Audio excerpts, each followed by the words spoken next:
Welcome to day 41. We're in Exodus 29:31, and we're going to get at it, get started right into it.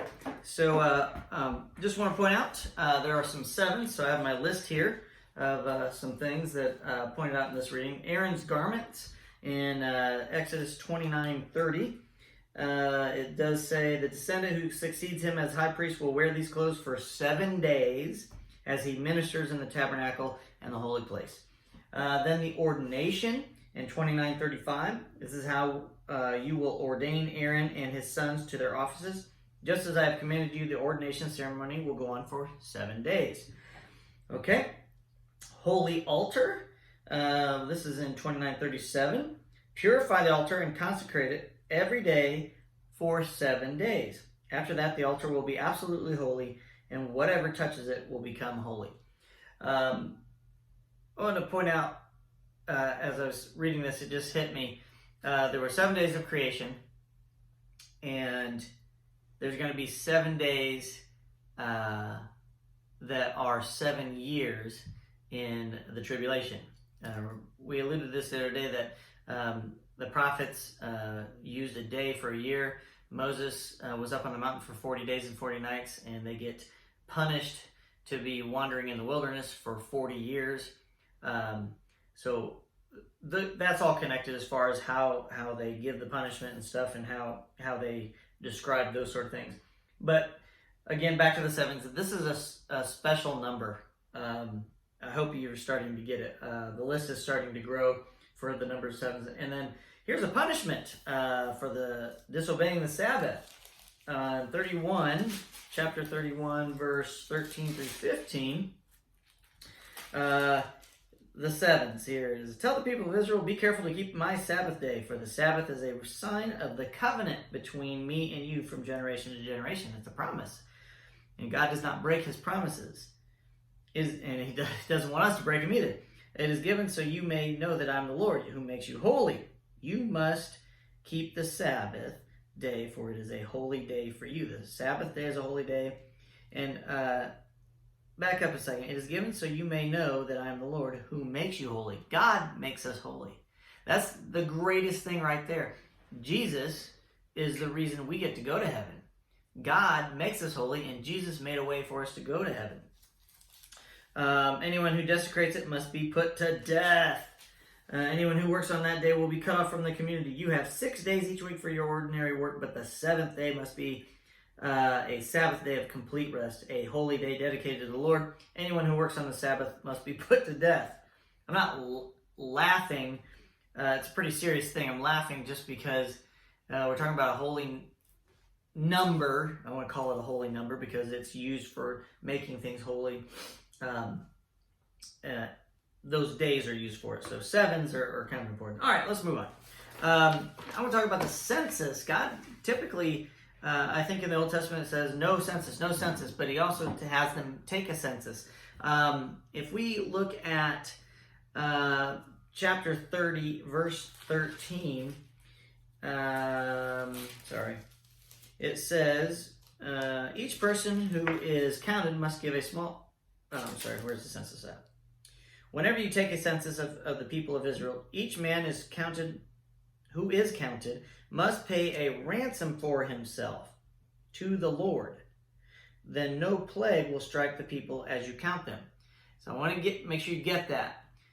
God doesn't want them to take a census. It's for some reason. We'll get into those census things and what he says later on.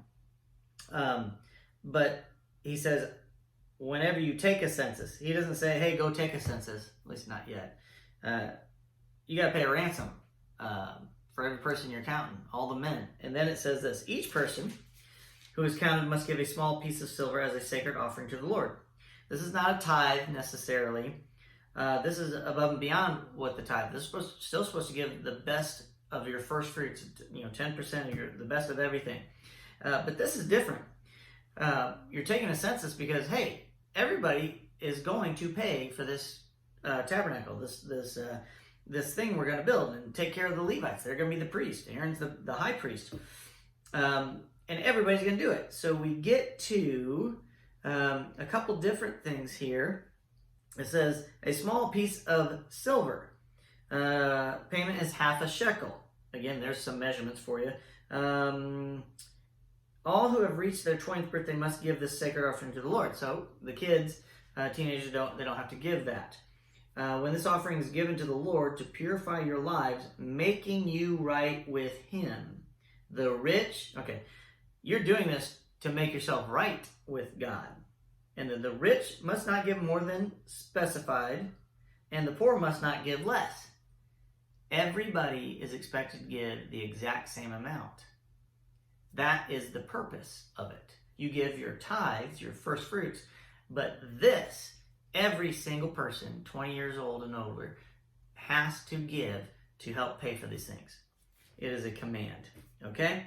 Then we move on. I want to talk about anointing oil. Chapter 30, verse 23. I know we're kind of going back and forth here. The anointing oil, there's a whole bunch of other stuff in here, the wash basin, all the things they're going to be building. What's the big deal? Why am I mentioning the anointing oil? Well, because the anointing oil has an ingredient in it that has been lost. So the question is, how are they going to anoint the altar and everything when they rebuild the temple? Well, they actually found some, archaeologists found some in a cave in 1989. So when they found the Dead Sea Scrolls and other things, that there was things in there that said, hey, we buried things in these other places. They actually have found a little bit of this oil. So that's a big deal, considering it's in 1948, Israel gets their land back in one day. Isaiah tells them they get their land back in one day, and they did, which is an amazing thing. When we get to that prophecy, I'll lay that out, how accurate that really is, and it's one of the most accurate things that I can see here. And then, so they get the land back in one day, and then in 1989 they uncover the oil. And not only that, they've uncovered things in the archaeologists in the 80s, I think it was 1985, with King David's initials on them, dating back to the time when they thought King David was just a legend. So there you go. There's some really cool things about that. I know this stuff the next few things are probably going to be a little bit boring to you, but there's some cool things in there that you may not have known. Gifts given. So we start to see some gifts here, which is awesome. 31, 3 and 6. This is God. I have filled him. He's talking about Bezalel, which again, if you did a family tree, you could kind of trace this stuff. It's kind of cool. I have filled him with the Spirit of God. God gives him great wisdom, ability, and expertise in all kinds of gifts. He didn't give it to everybody. He says, I'm giving him all of these things. Awesome. He is a master craftsman, blah, blah, blah, blah, blah. Verse 6, and I have personally anointed Oholiab, son of Ahisamach, of the tribe of Dan, to be his assistant. Moreover, I have given special skill to all the gifted craftsmen. So there are gifted craftsmen, and then he has given them special skill on top of that, so they can make all the things I've commanded you to make. So think about this, Genesis, and we get into Exodus, and all of a sudden he's like, I want you to build some really cool things. You're going to need some skill. So I'm just going to give you the ability to do that.